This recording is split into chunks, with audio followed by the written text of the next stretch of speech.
Hi, everyone. Welcome to the 2018 Clinton Foundation Codeathon. We are so excited that you guys were all able to make it. My name is Ashley Eccles. I am a senior program associate with the Clinton Climate Initiative. It's a foundation initiative that is devoted to transition islands to renewable energy.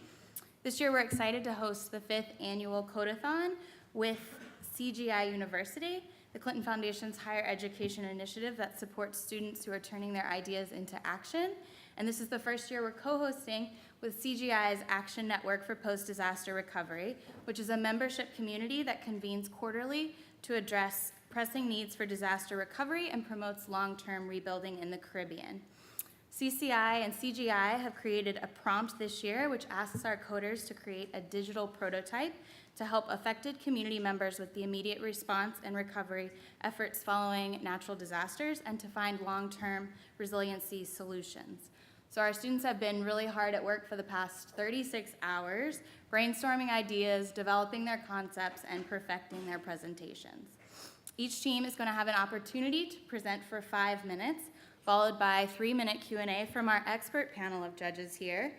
We have Bob Lord, Chief Digital Officer at IBM, Dawn Walker,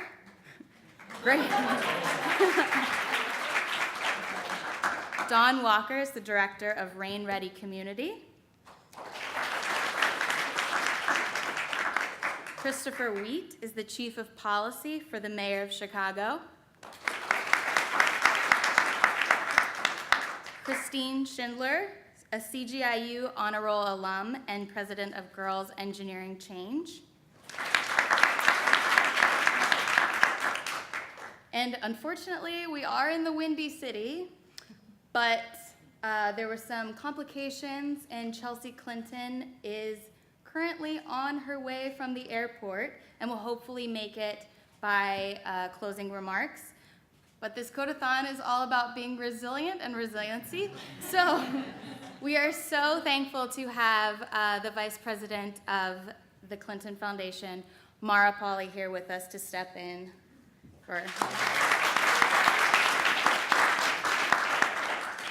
So after the presentations, our judges will go off and deliberate and then come back to announce the winners of the Codeathon at the end. And the winners of this Codeathon are going to be featured on stage at the closing plenary of the CGIU meeting on Saturday evening. So we're really excited to see how our coders have tackled the challenges of response to natural disasters. So with that, I would like to introduce the first team, Team Up.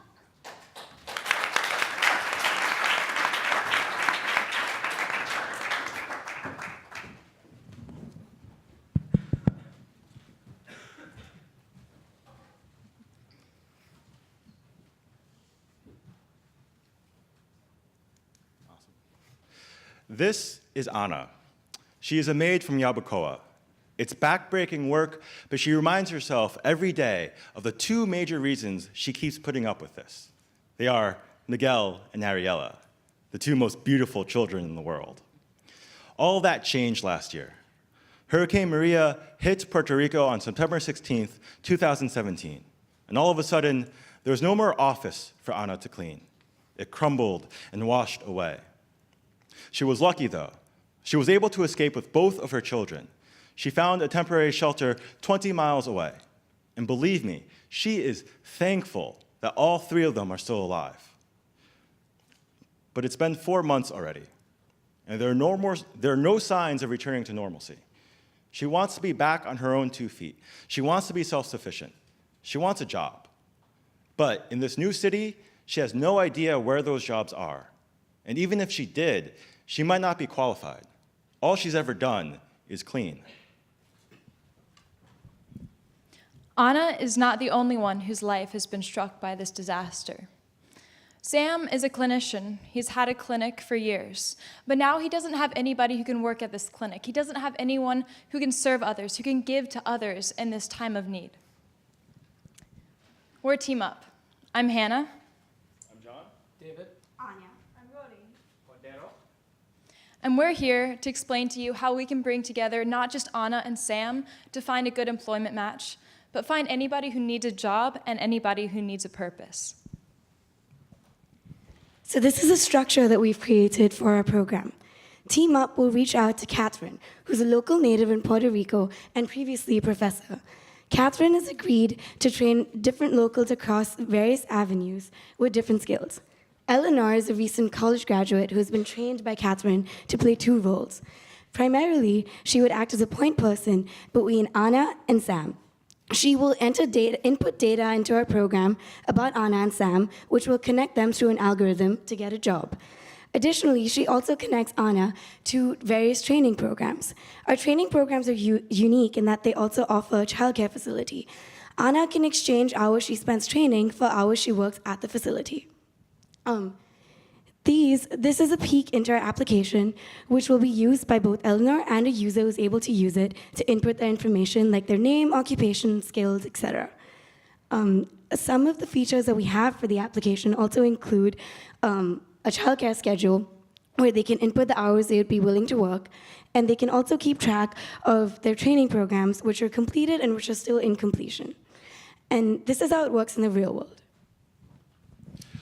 So what happens if Anna is not technologically savvy? What she can do is call into our call centers and get connected with one of our representatives like Eleanor. She can answer those profile questions over the phone.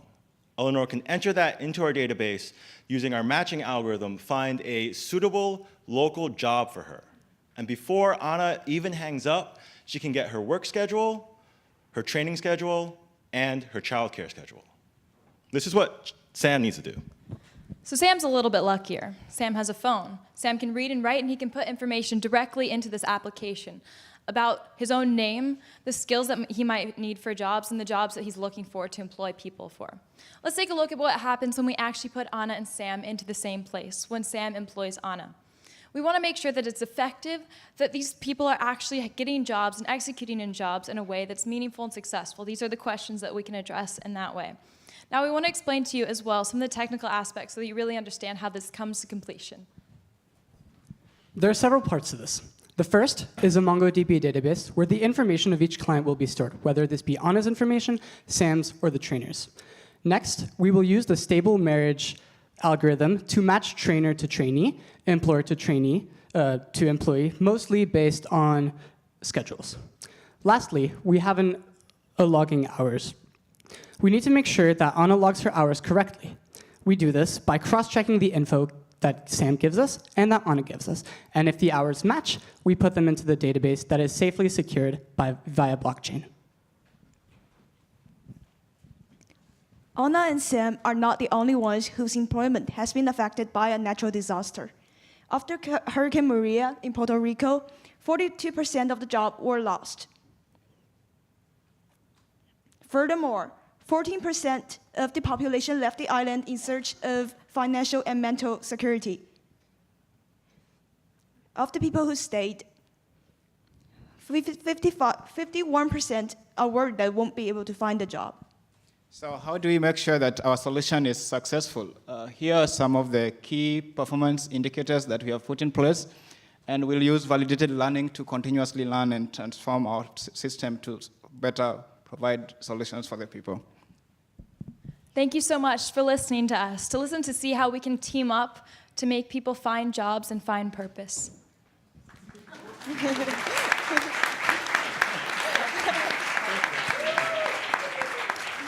you, you guys. That was great. Now we'll have time for a couple of judges' questions. You talked a little bit about blockchain. How do you think that technology would help in the application? Sure. Well, blockchain basically ensures that, let me give you an example. If you give me $5 and you tell me that you give me $5, and I know that you give me $5, we agree on that. You put it into the database, which is secured via blockchain, and that basically ensures that if in the future you tell me, wait, no, I give you $3, you say that, but that's not true, because through blockchain, there are a million of other databases that contain that information, and that say that you actually gave me $5. Yeah. So that's how we plan on utilizing that to make sure that the hours that we log remain the same, and that the employer can't cheat or I think this is great. You guys are clearly going straight at one of the most critical issues in the aftermath of a disaster. Can you talk a little bit about how the employers are going to be identified? How are you finding these jobs? And then a little bit about your thought process in the application, which was interesting, is very open-ended. What skills do you have as opposed to employer needs, and how you kind of thought through that?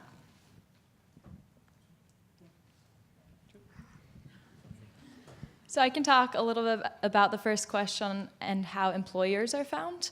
I think it goes into the question on how people are found as well who want to apply to this system. Something that we talked a lot in detail about is how important it is to connect with the local community and make sure it's people there who are reaching out to the individuals. So say it's a church, it's a local church who is trustworthy.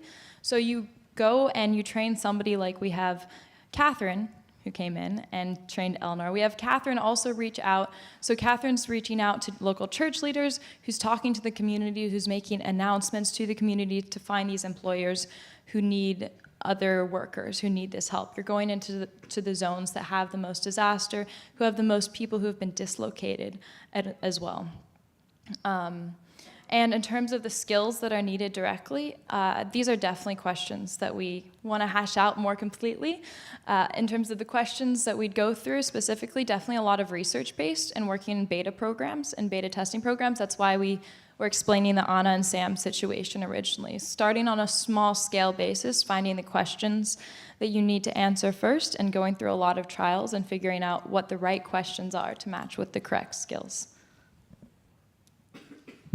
So I wanted to ask, so is the program specifically based on a resident relocating to another location? Is that, I just wanted to make sure that I was clear on that. Sure, I can answer that as well if that's. Sure. So the idea is taking somebody, this is really important, as you mentioned, so many people are dislocated from their jobs. Like we heard stories about fishermen who couldn't go back, who were put in locations, right? They couldn't be fishermen anymore, so they might as well live in a terrible housing situation so that at least they can fish. The point is this, that it matches you to somebody in your district, within your location that you are living in, even if it's during temporary shelter, finding somewhere close by where you can still go to that job, potentially drop your kids off at the care center if you have kids, if you're a single working parent, drop them off and have them go work together. Sorry. First, thank you very much for thinking about childcare as a critical component of that. I think anyone who's worked on job training programs understands the importance of childcare as a part of it. Is the focus of this really on the training aspect or the placement aspect? Because those can be very different problems, and the solution that an employer is willing to provide can look and feel different, particularly in an area where, like if there's a construction, a foreman for construction, for instance, they need construction workers today. They may not actually have the luxury of training given where they are.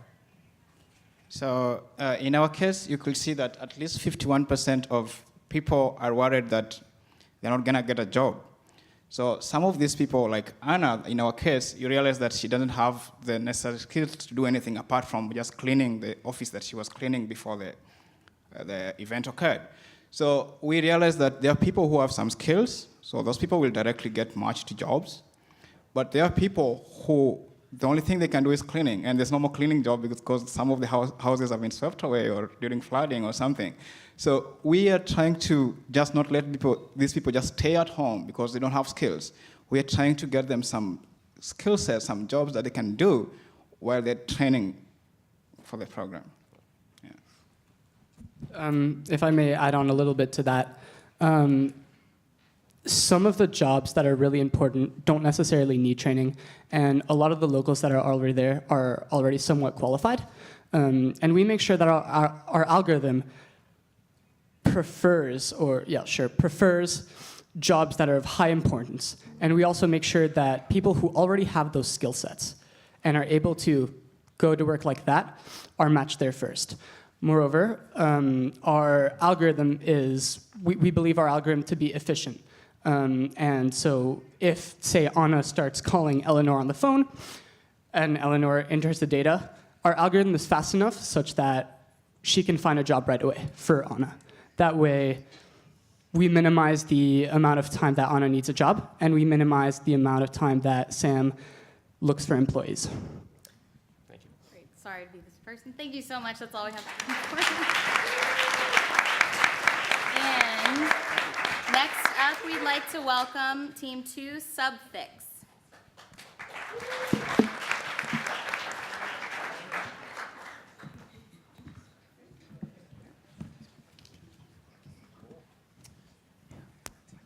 Hey everyone, thanks for being here. I'm Jacob. I'm Shang. I'm Shreya. I'm Anmol. I'm Shalini. And this is Subfix. Subfix, our goal is to recover business while rebuilding communities. When a disaster strikes, 75% of all small businesses cease to exist within a year. And it's because of three major reasons. Firstly, the customers stop buying products. Secondly, the shops get their inventories destroyed. And thirdly, critical infrastructure such as electricity, communication, and transportation fail to work. And we are trying to address the first reason, customers. Specifically, customers of small reconstruction businesses. The existing solutions we have, like GoFundMe, Fundly, they do have cash injected in their system, but they do not address the underlying problems of clients. Furthermore, they do not give the transparency of how the money of the donor was used, where it was used. Our solution, Subfix, fixes that by connecting small reconstruction businesses with donors. Through Subfix, we use donations to subsidize purchases by customers so that customers pay less, but businesses keep the full revenue. Through our service, donors can get a clear view of which businesses they're making contributions to. We allow them to get a clear point of view on how, where, and when their money is used within small reconstruction businesses, therefore fixing the transparency and visibility problems and helping build trust within the system.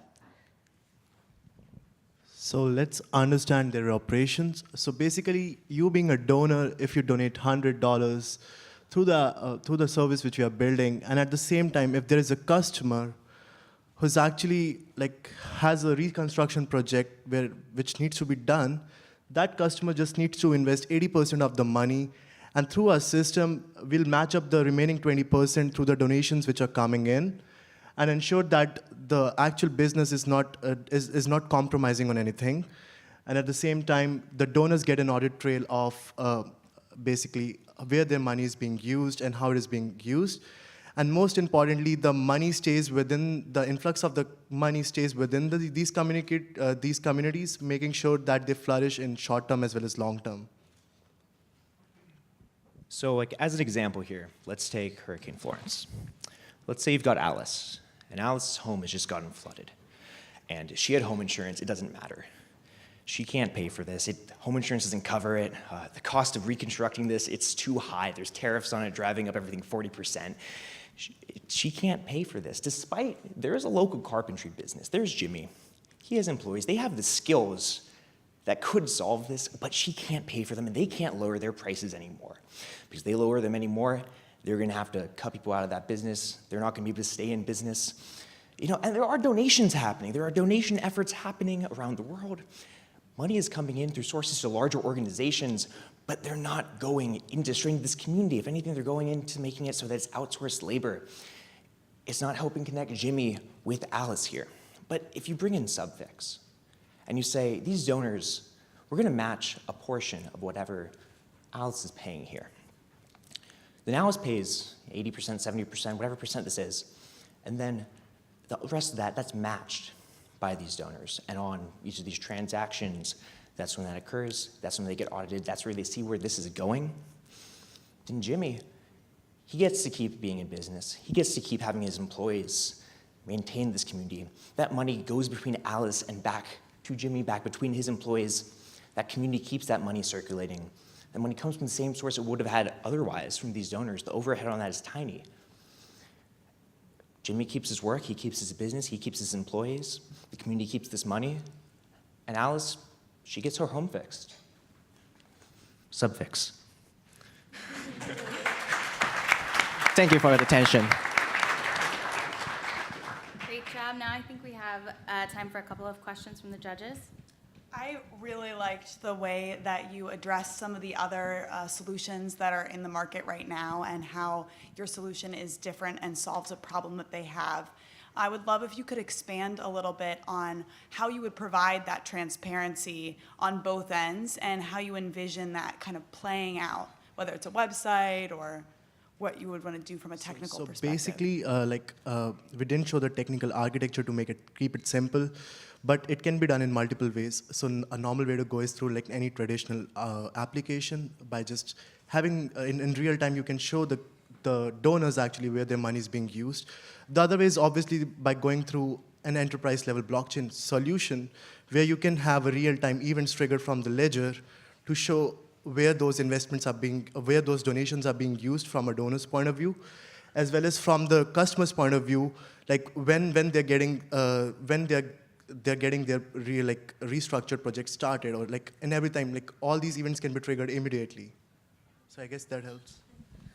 Also, in terms of it being a website or an app, we recognize that after natural disasters, people don't really want to like download those apps. They're like, why do I need to do this? I'm already in a crisis. We're trying to make it as accessible as possible to those people, especially to small businesses. So where we can make it a website that's transferable on mobile devices also. Whatever they can have that can access our service. Yeah, look, I think you're hitting right at the rebuild communities, which is the hardest thing to do, I think, after any natural disaster. So I love the idea and the concept. How are you thinking about prioritizing the requests that come in? How do you decide to give the money out? Have you thought through that? And is there criteria that people have to admit? Have you thought through any of that? We are thinking maybe our first come, first served basis. Whoever requests it first will get their request processed first. But it's also on a case-by-case basis. Maybe certain cases are more severe and require more attention, then we'll try to cater those who need it first. With this solution, the majority of what we are looking at is where the money's going and how that's circulating. We recognize a big part of this is there's still the issue of, well, how do you find these specific communities to target? And that would be one of the next steps we'd take, to investigate that big connection step. Okay, I think that's all we have time for this one. Let's give them another round of applause. And let's welcome to the stage Invincible.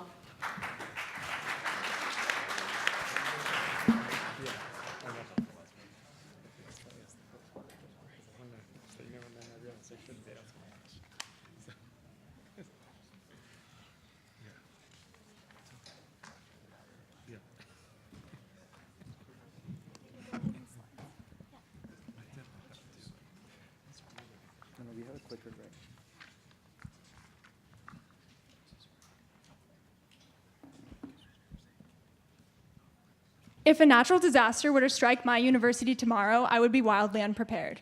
The only thing that I've planned for in my future is to get my degree in the spring and get a job.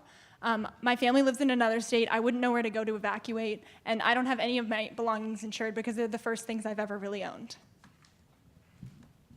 86%. 86% is the number of college students in America who receive some form of financial aid to go to college. In the wake of a natural disaster like Hurricane Harvey or Hurricane Katrina, that students don't realize the amount of financial aid that they may need in the wake of such a disaster. Students are vulnerable, so why do we often think that we're invincible at this age? And how can we better prepare ourselves for the future? Tulane University suffered losses of $250 million after Hurricane Katrina, and so I know I would turn to my university and look for support as they often give me during my 4 years, but in this situation, they might not be able to provide it. So how can we improve student retention in universities? After Hurricane Maria struck Puerto Rico, many students started leaving and studying in the mainland. So now there are students in universities in Florida, as well as Cornell University, Brown University, lots of universities on the East Coast. But just because you get here doesn't mean you have the resources you need to be successful, or you have the local knowledge or support to move forward. So how can we improve the resiliency of college students in the wake of natural disasters? So our solution is two parts. One is to address the immediate response, which is the Invincible mobile app. The app is very simple. Every student is part of the app, regardless if you have the app or no, part of the system, based off your college would make a charge to your tuition, and that would go towards the Student Disaster Relief Fund. And the way you can access the fund is put in your expenses, put in your monthly income, assess your risk potential. And there's the other piece, which is the education piece, which is a long-term solution, which my colleague will be talking about later. So the way it works is that students, as I said before, students make a monthly contribution. When after doing some number crunching, we came that would be $100 per semester. So the university mandatorily makes that charge to the tuition. Students do have the option to voluntarily withdraw from the fund, and then the alumni have an option to donate, make donations to the fund too. Talking about the architecture of the model, we plan to use IBM's blockchain to make the process more transparent. Students and alumni can also see the impact of our donations, which allows transparency of getting the funds and also withdrawing from the funds or crediting. So with blockchain, everything would be very transparent, and the alumni can also see like how much is put into the fund or how much is taken out from the fund and everything. So how does this application actually make students more resilient? Well, one of the issues with Hurricane Harvey was that 80% of victims were uninsured, and part of that comes from the fact that the storms we're seeing these days aren't historic, so people aren't as prepared as they need to be for these types of disasters. So one of the things that this solution gets at is preparing students for the long-term course of their life being insured individuals.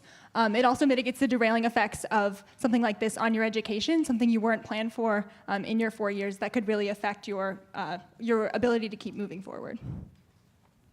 So what have we told you? We've told you we've got an app that deals with long-term resiliency. We've got students investing into their future. We've got alumni also investing into this.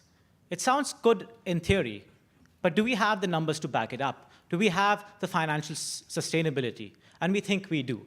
We see for over a 3-year period from 2020, 21, and 22, we see our margins and our profits increasing. We see a $4 million gap between the total amount invested and taken out. We see that this makes sense from a financial perspective, and we think this can work in the long run. We see we've also accounted for stuff like sustainability. We are accounting for increase in growth, increase in adoption over the years. We're also accounting for growth in terms of the number of people who are applying here, people who are using this app, and we're also understanding the fact that climate change is real. There's more disasters that can happen, and we've accounted for that in our probability model. We have a financial model that's sustainable. We've got assumptions to back it up, and we'd love questions about it later. But all this aside, we believe that we've got something that can make us invincible. We've got an app and a website that you can use right now, and we encourage you to open it right now to see it in further detail. Thank you. You can open this on your phone as well right now if you want. So for an app like this, how do we ensure that the focus of the user base are folks who are in the most vulnerable of situations, right? So like you mentioned Dillard University, that's a historic black college university. Those have been chronically underfunded for decades. And so that school is frankly already in a vulnerable position. So both in terms of specific for schools and then for individuals, how do we make sure that we're actually keeping those folks or those schools in business? So the good thing about this model is that it kind of benefits both the rich universities and the not so well-funded universities, so to say. So for a university which has a big endowment fund, for them the incentives to buy into this program are, it helps them increase rankings by increasing retention rates in the wake of a disaster. It helps them with their public image, and so those are the reasons we believe they would buy into the fund. And the funds we would be getting from universities such as the University of Chicago, let's say, we'll be using those funds when a disaster hits, underfunded universities. So that's how we think the balancing would work out. It's also about we'll be targeting more prone areas. So start with places like Florida and places like Kentucky where hurricanes are more prone, and start with universities there and do a more targeted beginnings. I really love the website. I was able to pull it up on my phone, so thanks for encouraging me to do that. One of the questions I had as I was scrolling through it, I noticed that you had so many quotes from students who had gone through really traumatic experiences. Do you think you could expand the app to support beyond a financial perspective in the future, support students in other ways? I can speak a bit to it. And so what we plan to do is we plan to collect a lot of data, which would help us assess what would an average student budget looks like. And this could eventually be a budgeting app too, where we can help students, budget for college, freshmen coming in, and things like that. Yeah, and just one thing with that is just like the financial literacy. So a lot of it is centered around finances, but just teaching students another way that they can prepare themselves for life after college, not in an academic sense, but in a practical sense. And then that can affect their emotional well-being, which is often targeted in these situations. Thank you, guys.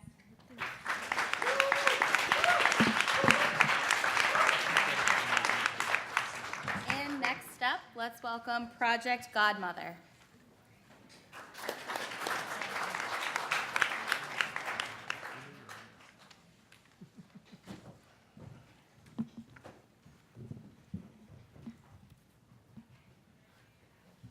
Where's our presentation?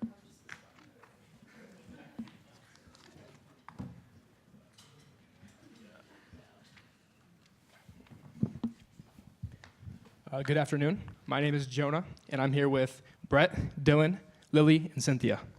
And this is our project, Project Godmother. So natural disasters bring chaos and destruction, loss of life, and loss of property, but they also bring together communities.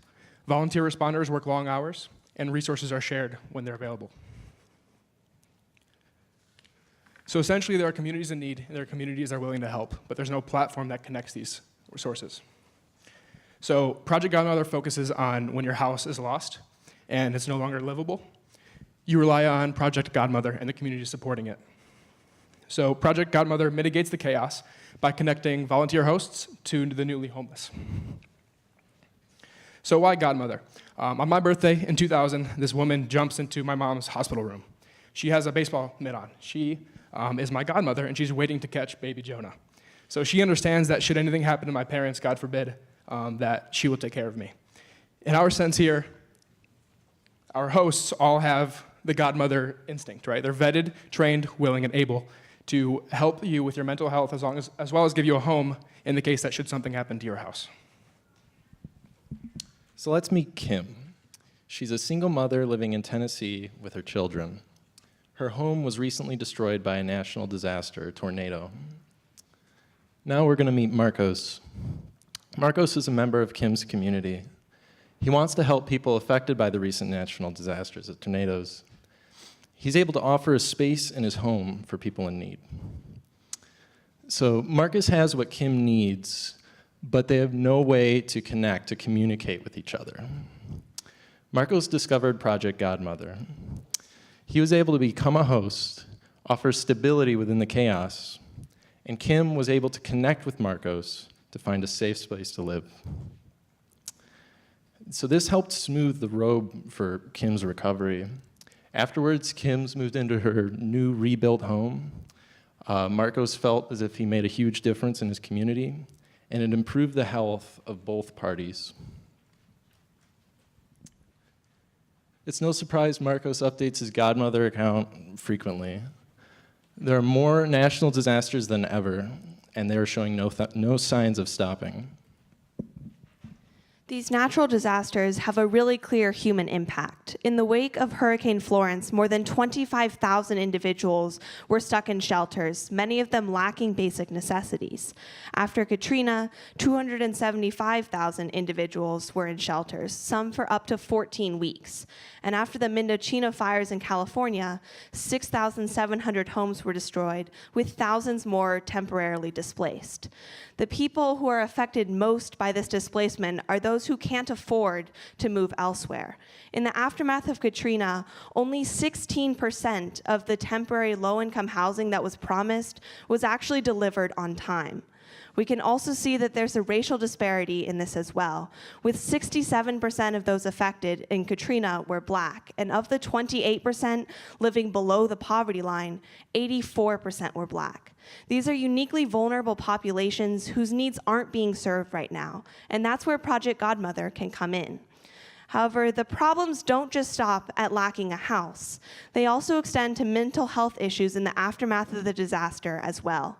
2 out of 3 children who live through a natural disaster develop PTSD-like symptoms. There's a 25% increase in depression, and 15% report severe anxiety and stress. In Puerto Rico specifically, after Hurricane Maria, there was a 33% increase in the rate of suicides. However, these mental health detriments aren't inevitable. Social support and stability in the aftermath of a crisis are key to better and faster recovery. That's where Project Godmother comes in. Project Godmother provides a platform where people can sign up to be hosts through a vetting process that includes mental health training as well as natural disaster training, so that when people are looking for hosts, they don't just like get hosts who can provide a space, but also people who can are trained to accommodate their mental status at the time. So this is a basic host profile on Project Godmother. It includes the number of people that they can host, their general location, as well as their space availability during the time of the natural disaster. This is a basic evacuee profile. It includes the number of people that they need hosted, their status during the natural disaster as safe, lost, or if they need urgent help, as well as the general information if they include a pet or if one of them is injured, so that the host can be prepared for whatever is coming. Yes, using Godmother, users can have 2 options, list view and also map view. As we can see, users can use the map view to get a close proximity of the map. And we have... Okay, I'm going to have to stop you right there and go straight to the judges' questions, but let's give them a round of applause for it.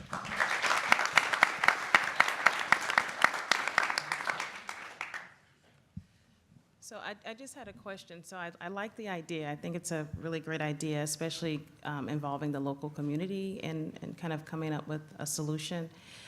You mentioned about vetting. I was happy to hear that. I was wondering how that would happen with them being vetted. I wanted to find out, though, because I know a lot of times when a disaster happens, maybe people don't have the actual app to be able to find that information and that resource. So how would you propose to do that? So the main idea is that we also have an offline capability for first responders who are already verified with the app ahead of time and can have access to it. And when they're rescuing individuals, they're able to connect them with a home that they can go to. So allowing people who may not be part of the app to be connected to other homes. Nice to see me there as one of the locals. Thank you. Oh my God. We're one of the responders. Love it. It's great. Okay. I live in Chicago, though. I don't live in Evanston. So, for the record. This might be a 2.0 question, but for the criteria where you basically have number of beds available and location, did you think about maybe incorporating more psychological needs or family matching needs as you address mental health as well as physical, which I thought was great, but maybe a 2.0 that does a little bit more matching? Yeah, so we're definitely taking that into account with the idea of like what extra help do we need. We're considering moving forward, expanding it to like what other services can these people provide? Like are they perhaps trained? Maybe they're already a psychiatrist and can already provide this type of extra help. Obviously in the immediate aftermath, like the home is the top priority, but definitely looking into compatible matches as well. And also for the host profile, over time, for places that are very prone to natural disaster, the host we can be able to rate your host so that during the time of the disaster, people can see where is the most accessible place nearby. Can you talk about, for lack of a better term, recruitment? I think that in a time of kind of natural disaster or crisis, people galvanize and people feel close to communities. I think at times without the urgency of that, it can get hard to get people to do stuff like sign up for an app. So, and that one day you are the person that's hosting, and then the next day you may be the person that needs to be hosted. So how do you think about bringing people into the fold, getting them trained, knowing that a natural disaster we can't really predict when that's going to happen?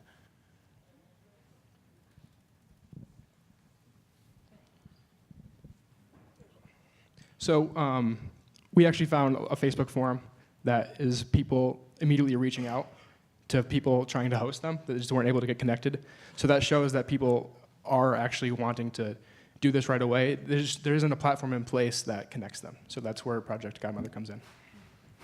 Perfect. Great job, guys.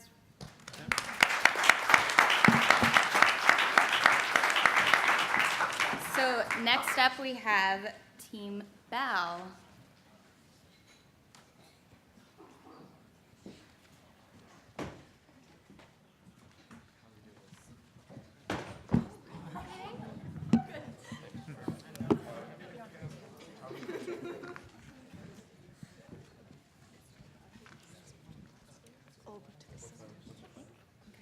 Ready? Hello, we're Team 5. Our project is BOW. BOW stands for Basic Aid Outreach. So for the next few minutes, we will tell you about a prototype developed to address the disaster-related problems found in Southeast Asia. Disasters affect many people throughout the world, but in our research, we found that Asia Pacific is 25 times more likely to be impacted by natural disasters than those living in North America or Europe. However, this high-risk region has a strong asset, and that's in its social media adoption. As we found in our research, a huge proportion, as shown here on the stats here, of the region uses social media such as Facebook Messenger or WhatsApp. This provides a framework, a template, a platform that people are already familiar with using. Downloading a new app can be difficult, or even if it's not that hard, people are less inclined to do it. It's something new to learn, something new to get used to. So if we were able to harness this already existing social media platform, that would make it much easier for adoption. And that brings us to our product, BOW, the Basic Aid Outreach. Now, there are two parts of this, and the main part is a chatbot, which can be rolled out on Facebook Messenger and WhatsApp, though we do also plan on having a more bare bones version over SMS and texting.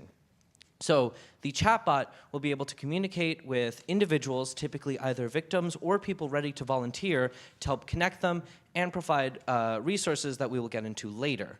On the other side, though, we also have a dashboard, which is able to collect and monitor a lot of this information, give it out to users, and we expect that to be handled more on the side of either government agencies or charitable organizations to help facilitate and connect to users to get them the help that they need.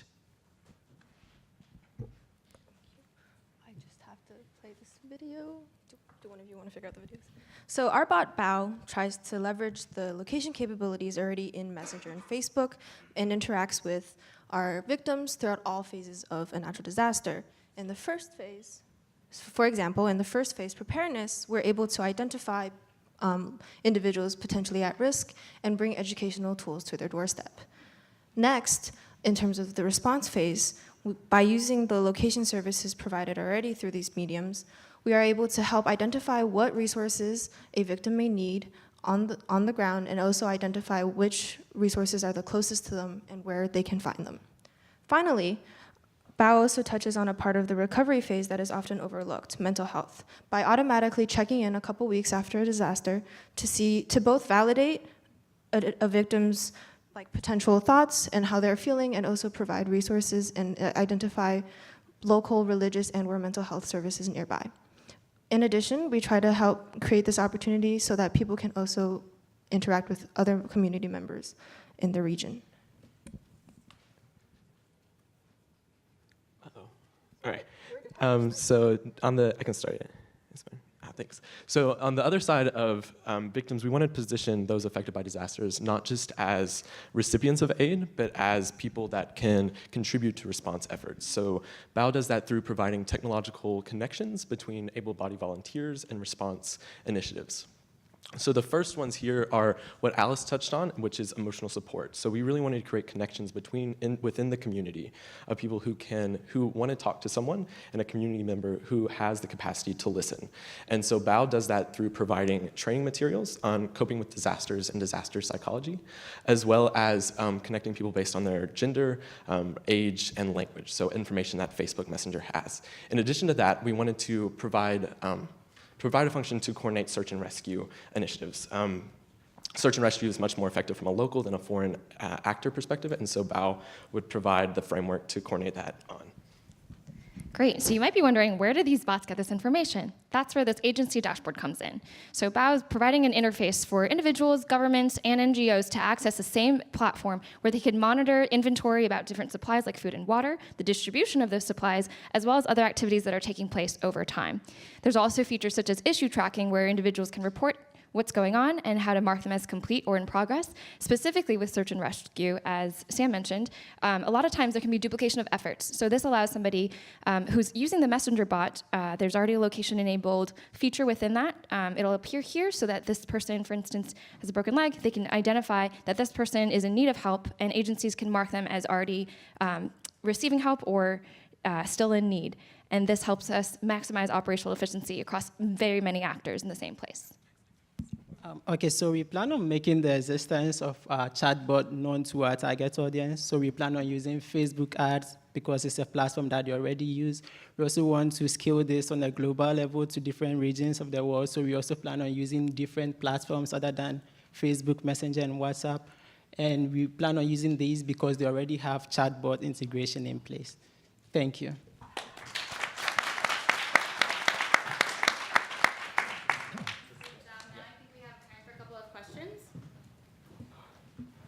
Yeah, look, I think it's a really, really comprehensive approach and solution. And I love the idea that you used external technology and leverage that technology to be used on something else versus it building up from the bottom. How did you guys think about getting access to the data and getting data insight, especially for the first responders, so they know where to put the most energy? We can tag team. So specifically, so two sides of data. So data from those affected, so that's just data pulled from the Facebook profile that they voluntarily give up. So probably just public profile, then maybe gender, age, and then language information. And then data from the organizational standpoint, why would they contribute it to this like pool of data information resources? And for that, we were kind of trying to address this problem of, we wanted to connect directly with those in need of those resources, and by providing it on this platform, that could provide that direct connection that maybe just by going out and reaching volunteers in-person connections wouldn't be able to provide. Yeah, and adding on, I think you've heard stories about, like, for Hurricane Maria, of like water bottles just sitting in freight and waiting to be used. And so I think a lot of organizations, they're trying to provide help. They want to make sure it's being used properly, and this really maximizes that, so they benefit from knowing what other people are already doing. I really like the idea as well, and love how you're leveraging the different technologies too. I wanted to hear from a technical perspective how you're going to go about integrating those different sources. I know that can be a challenge. Absolutely. I mean, I can start, but definitely Facebook bots, we looked into that one to start, just given the prevalence of that. Like, there are examples in Myanmar and Thailand where most people are already equating Facebook with the internet. And so that the bot messenger has a lot of customization available and direct hooks into databases. So the platform that we had for the dashboard would just be the database where the bots source their information. Yeah, we weren't able to fully demo this, but we actually tried looking at some of the features that are available, and it can sort of pull directly from a spreadsheet where we said, okay, if you input like a location, like what's the closest thing, what's the status of that, and we know that it can directly involve with that. We were also thinking that we know IBM has Watson AI Assistant that might be able to facilitate some of these exchanges to sort of understand the natural language processing part of it a little bit better than is already provided in some of these Facebook bots. But combining those things, we think we would be able to understand people and easily pull from that database. Great job, guys.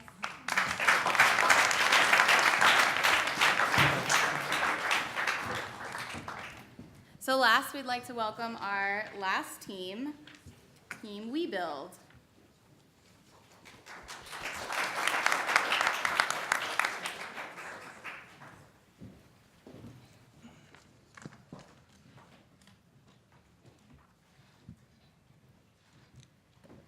Hello, good afternoon everyone.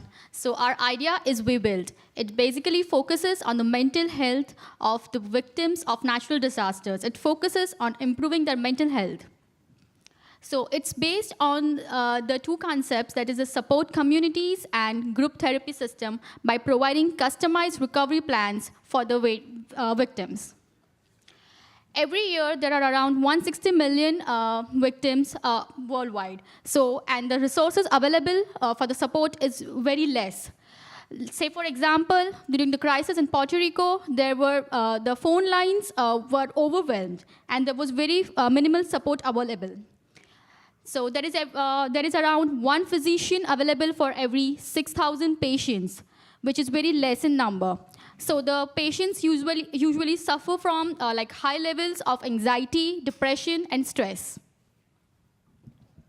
Yeah, so basically, there are some resources available for mental health in that situation, but they are very, very loaded back. Tons of people are waiting to talk to mental health professionals. It's financially inaccessible for so many people. There are remote options to speak to therapists further away to talk in an app. However, those all include high prices as well as an inability to really relate with the situation. In natural disasters, it's hard for natural disaster victims to relate with people who haven't experienced this natural disaster. So our idea is to put people who have experienced a natural disaster in touch with other people who have experienced natural disasters in a group therapy sort of situation, facilitated by some kind of professional therapist that is a volunteer from somewhere else in the country or the world. And so basically our idea is to use AI, Watson chatbot, to sort of figure out a person's needs, what they're struggling with, and their goals for using the app for what they need to recover. Using this information, groups can be made and formed with 5 people and a professional. Afterwards, the app asks you for your goals and updates, and it's able to create a custom disaster recovery plan for you. Real story. My name is Mackinson Lundy, and I'm from Haiti, and I was the only survivor on 2010 earthquake in Haiti. After the earthquake, after a month, I needed to talk with someone. I needed to find someone who had the same experience with me, someone who was willing to share like his story, but I didn't find any. In 2010, if I had WeWill, that would be very helpful for me. Okay, so how this thing will work is that, as he mentioned before, we match people based on their criteria to get the maximum level of empathy and to get people to relate with each other. So the first thing would be language and location services. And next is when they interact with Watson, the chat bot. So they can use voice and they can also use the chat itself. So this is just to gauge where they're at the moment. And once they do that, they can set some goals like reducing stress. And the point of this is to have SMART goals that they can achieve in a given amount of time. So like 50% stress reduction in about 3 months would be a good example.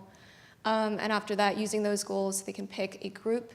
And in that group, again, there are like about 5-ish people and a certified therapist. And they will have weekly calls at given times, as well as a group chat that they can keep in touch with. So after your weekly call with your support group, you will be prompted on your next steps, how you can keep that momentum going. So first, the app will prompt you to track how the session is helping you with your goals, whether that session was helpful. And then it will prompt you to set a concrete action step for yourself, something small you can do towards your goal in the next week.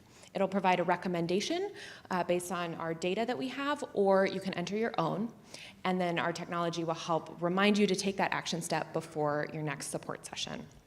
At any time, you can check your progress. You can be reminded of your goal on our dashboard and see your progress based on the action steps you've completed and the sessions that you've attended. WeBuild has the potential to help so many people, 160 million. And we found that group therapy is extremely effective. 98% of therapists recommend it.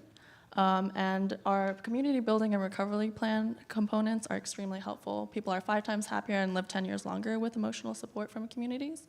They're 89% more likely to meet goals, and they have twice as likely positive outcomes. And data that we obtain from our conversations can be used to improve further efforts for mental health and disasters. Yep, thank you.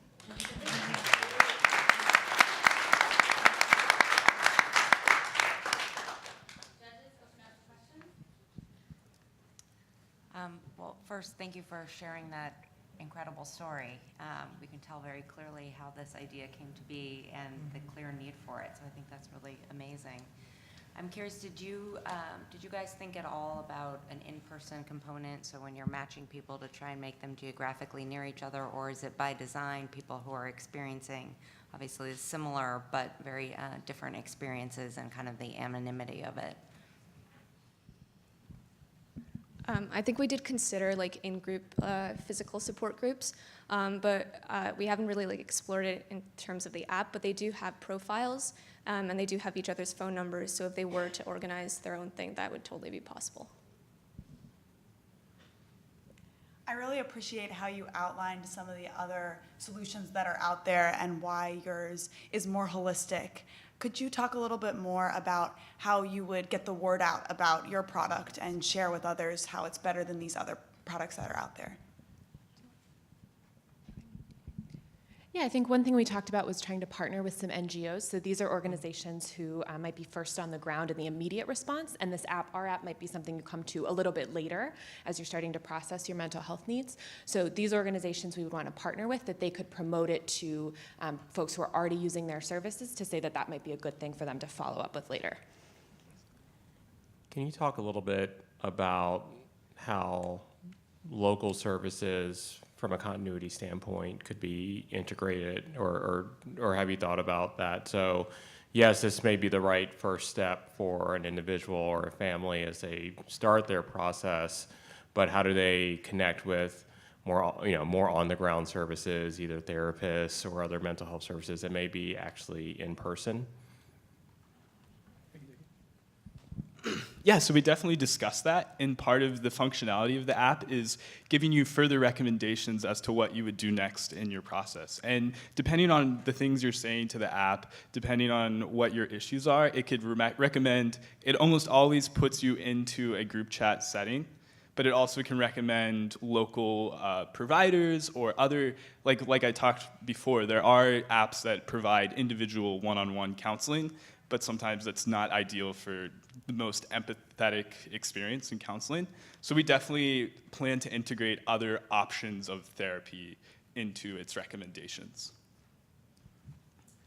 I just wanted to find out, so who would be your, kind of like your target? So, because I'm thinking about just different users, they're, who's more likely to use an app? So with the different organizations and partners, who would be your primary target that you would want to use that? I would say really, truly anyone who's struggling with mental health, anyone who's really struggling to find understanding, someone who normally would say, okay, I need to really speak with someone, or is recommended to need to speak with someone, and that option just isn't there. It's just not available in that time when they most need it. Thank you.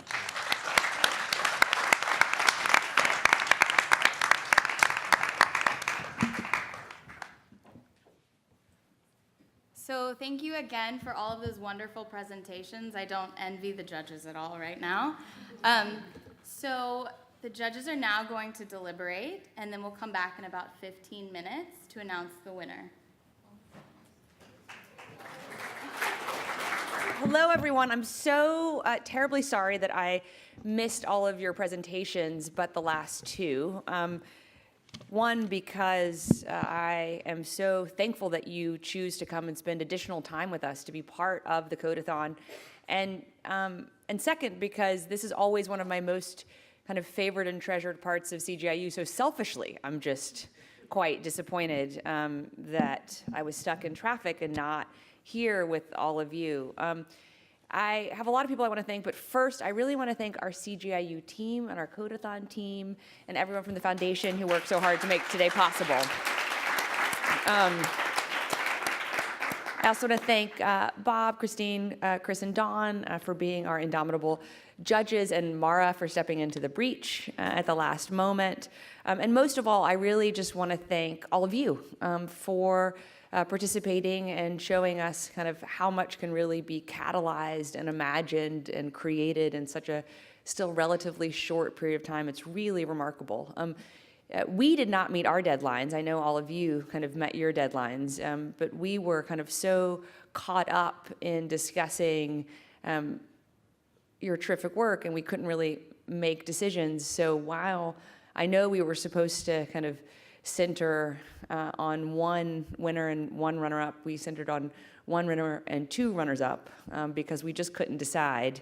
And I hope you think that ultimately is a virtue. So I want to invite some of the judges up to talk about first our winner and then our two runners-up, and then kind of others to provide some kind of holistic feedback and kind of hopeful encouragement that this will be only the first time you wrestle with these issues, not the last. So first, Bob, I think you're up. We're doing the winner first. I think the winner. Okay. I'm here to congratulate Bao for being our winner today. We can invite you guys up to the stage. I think the most important thing, come on up, guys. The most.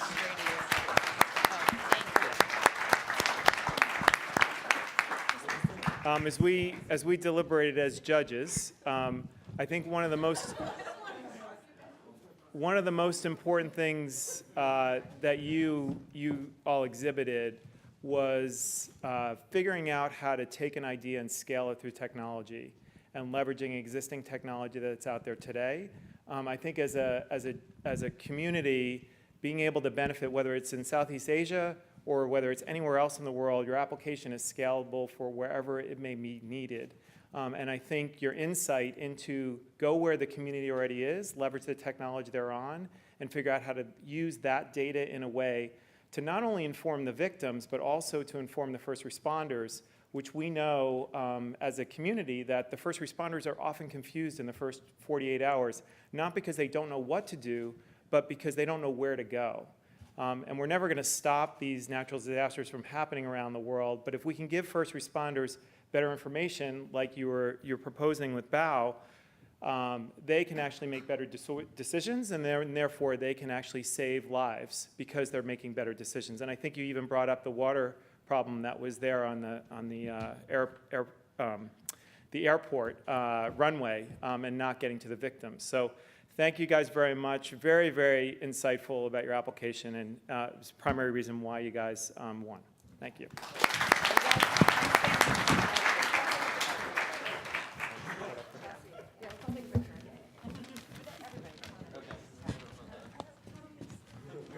You're good. Someone get in here. Yeah, you get in there. I'm on the side. Yeah,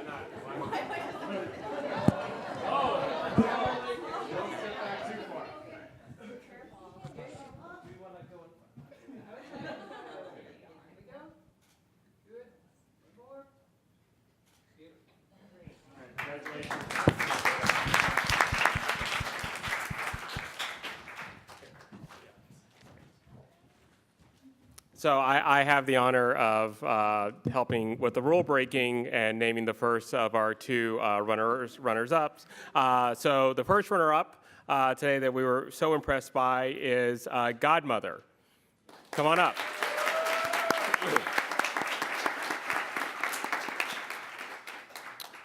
The connection of people who are seeking out help and in a natural disaster, and people who want to provide that resource, I think is critical, and that lots of people feel helpless, and they end up either just kind of going to the site of a natural disaster or almost feeling paralyzed. And so creating a platform for people to provide that help was really important. Also, the articulation that there are significant issues with respect to mental health that individuals are going through, not only the folks who are being housed, but those who are housing as well.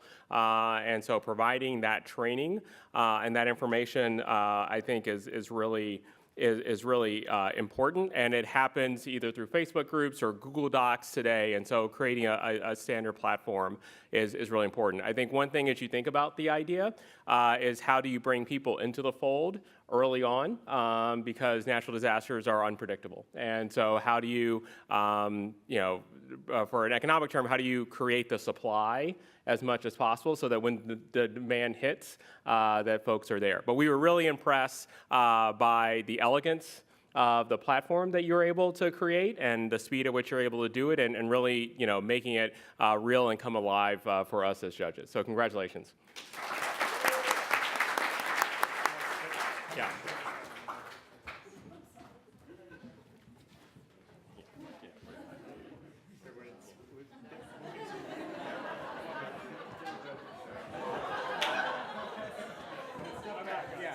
We're good right here. Yeah. Thank you.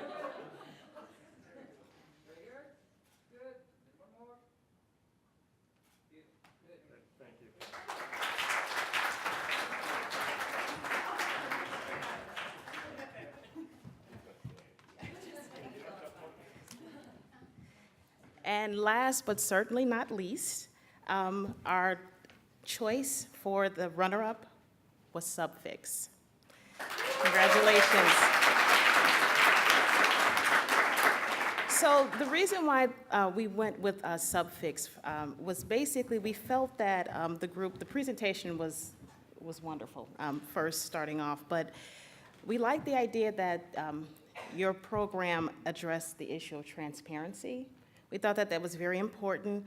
Also, the idea of working with local businesses. That was something that was unique, that we found unique in your presentation that we maybe didn't find in the others. But also, just the idea of being able to help a community be rebuilt from the ground up using local dollars and using funding from other folks that are really interested in helping. A lot of times, I know that donors, they want to help, but you don't know where that money is going. And so the idea of being able to track that, that was something that we found to be unique too. So the idea of, like I said, keeping things kind of locally funded, being able to rebuild the community from a business perspective, those are things that really impressed us, and congratulations.